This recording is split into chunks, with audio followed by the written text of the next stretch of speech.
हम सब जानते हैं कि दुनिया की आबादी लगातार बढ़ रही है, पर क्या हमारा खाना भी उसी रफ्तार से बढ़ पा रहा है? आज हम इसी बड़ी पहेली को समझने की कोशिश करेंगे कि आने वाले कल में हम सबका पेट कैसे भरेगा। ये कहानी है साइंस की, नई सोच की और हमारे आने वाले कल की। चलिए शुरू करते हैं।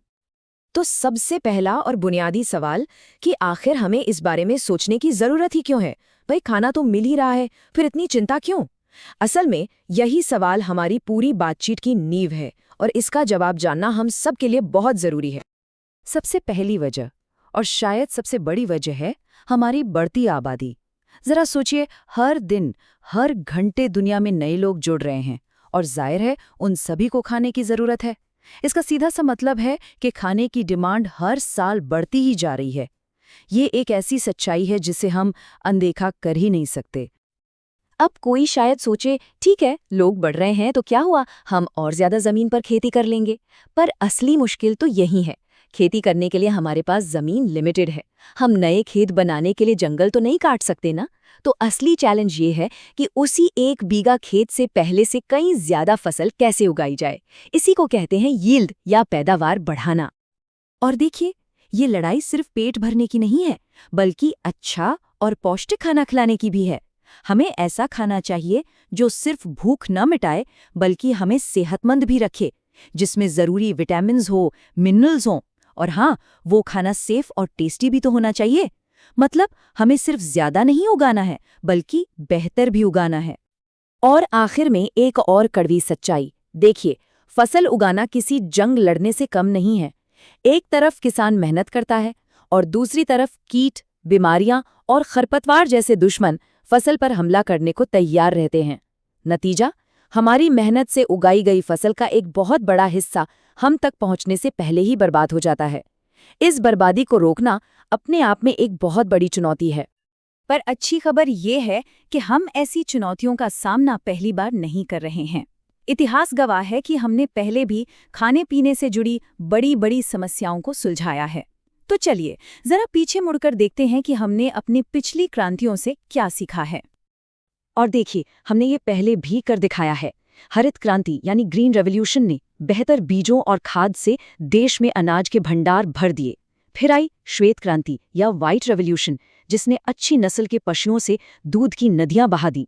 और नीली क्रांति यानी ब्लू रेवोल्यूशन ने मछली पालन से हमारी थाली में पौष्टिक खाने का एक और ऑप्शन जोड़ दिया। ये हमारी ही सफलता की कहानियां हैं जो आज हमें रास्ता दिखा रही हैं। तो पिछली कामयाबियों से सबक लेकर आज हमारे पास क्या है? इसे ऐसे समझिए कि हमारे पास एक मॉडर्न फार्मिंग टूल किट है, जिसमें खेती को बेहतर बनाने के लिए 3 कमाल की रणनीतियां हैं। तो ये पूरी रणनीति 3 पिलर्स पर खड़ी है। पहला, बीज को ही बेहतर बनाओ, मतलब क्रॉप वैरायटी इंप्रूवमेंट। दूसरा, फसल उगाने के तरीके को स्मार्ट बनाओ, यानी क्रॉप प्रोडक्शन मैनेजमेंट। और तीसरा, उगी हुई फसल को हर तरह के खतरे से बचाओ, मतलब क्रॉप प्रोटेक्शन मैनेजमेंट। चलिए एक एक करके इन्हें समझते हैं। तो सबसे पहला टूल है संकरण, जिसे हम हाइब्रिडाइजेशन भी कहते हैं। इसको बहुत ही आसान भाषा में समझिए, जैसे हम 2 अलग अलग पौधों की सबसे अच्छी आदतों को मिलाकर एक सुपर पौधा बना रहे हों, जिसमें दोनों की खूबियां आ जाएं। चलिए एक उदाहरण लेते हैं। मान लीजिए हमारे पास एक पौधा है जिसकी पैदावार तो जबरदस्त है, पर उसमें बीमारियां बहुत जल्दी लग जाती हैं। और एक दूसरा पौधा है जो बीमारियों से तो मजबूती से लड़ता है, पर उसकी पैदावार बहुत कम है। तो हाइब्रिडाइजेशन के जरिए हम इन दोनों को क्रॉस करके एक ऐसी सुपर किस्म बना सकते हैं जिसकी पैदावार भी जबरदस्त हो और वो बीमारियों से भी बची रहे। है ना कमाल? और ये तकनीक कई लेवल पर काम करती है। हम एक ही फसल की 2 अलग अलग वैरायटी को मिला सकते हैं, जैसे गेहूं की 2 किस्में। हम 2 अलग अलग प्रजातियों यानी स्पीशीज को भी क्रॉस कर सकते हैं, जैसे घोड़े और गधे को मिलाकर खच्चर बनाया जाता है। और तो और हम 2 बिल्कुल अलग अलग खानदानों के पौधों को भी मिला सकते हैं। साइंस की ये ताकत सच में हैरान करने वाली है। तो ठीक है, हमने एक बेहतरीन बीज तो तैयार कर लिया, पर ये तो बस आधी लड़ाई है। असली काम तो अब शुरू होता है। चलिए देखते हैं कि इस बीज को खेत में उगाकर उससे से ज्यादा फसल कैसे ली जाती है। जैसे हमें अच्छे खाने की जरूरत होती है, वैसे ही पौधों को भी पोषक तत्व चाहिए। ये देने के 2 मेन तरीके हैं।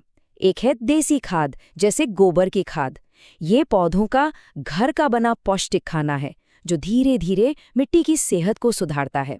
और दूसरा है फर्टिलाइजर यानी उर्वरक। ये एक तरह से एनर्जी ड्रिंक जैसा है जो पौधों को तुरंत ताकत देता है, जैसे कि नाइट्रोजन या फास्फोरस। खाने के बाद बारी आती है पानी की, यानी सिंचाई।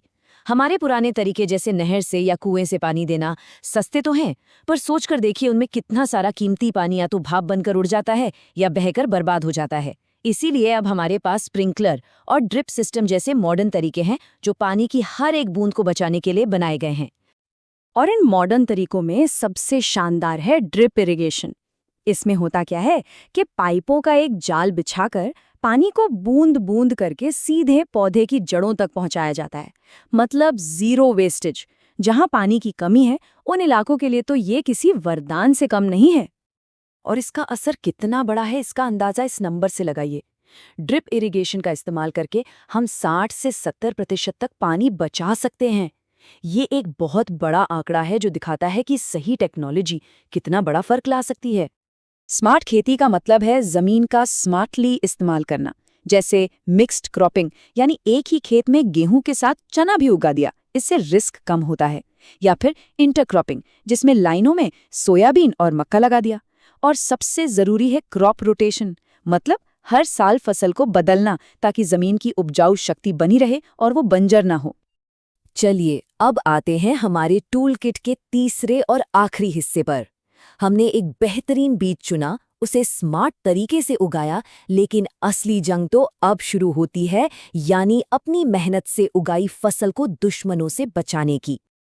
और ये जानना बहुत जरूरी है कि दांव पर क्या लगा है। अगर हम अपनी फसलों को इन दुश्मनों से ना बचाएं तो हमारी 30 से 40% तक की पैदावार बर्बाद हो सकती है। सोचिए, लगभग 1/3 फसल खत्म। ये बहुत बहुत बड़ा नुकसान है। तो ये दुश्मन हैं कौन? सबसे पहले हैं खरपतवार, यानी वो बिन बुलाए पौधे जो हमारी फसल का खाना पानी चुरा लेते हैं। फिर आते हैं कीट पतंगे जो हमारी फसल को खा जाते हैं। और आखिर में है तरह तरह की बीमारियां। लेकिन इनसे लड़ने के लिए हमारे पास खरपतवारनाशी, कीटनाशी और फफूंदनाशी जैसे हथियार भी मौजूद हैं। और ध्यान रहे, ये सुरक्षा सिर्फ खेत तक ही नहीं होती। फसल कटने के बाद अनाज को सही से सुखाना, उसे हवाबंद कंटेनरों में रखना और जरूरत पड़ने पर दवा से उसे सुरक्षित करना भी उतना ही जरूरी है। यही वो आखिरी स्टेप है जो हमारी महीनों की मेहनत को बर्बाद होने से बचाता है। तो हमारे पास एक शक्तिशाली टूल किट है, बेहतर बीज, स्मार्ट खेती और मजबूत सुरक्षा। ये सब हमें एक बहुत ही दिलचस्प सवाल पर लाके खड़ा करता है कि इन सब टूल्स के साथ खाने पीने की दुनिया में अगली बड़ी क्रांति कैसी दिखेगी? क्या वो खेतों में होगी या फिर किसी लैब में? भविष्य जो भी हो, एक बात तो तय है, ये हम सभी की जिंदगी को बदलने वाला है।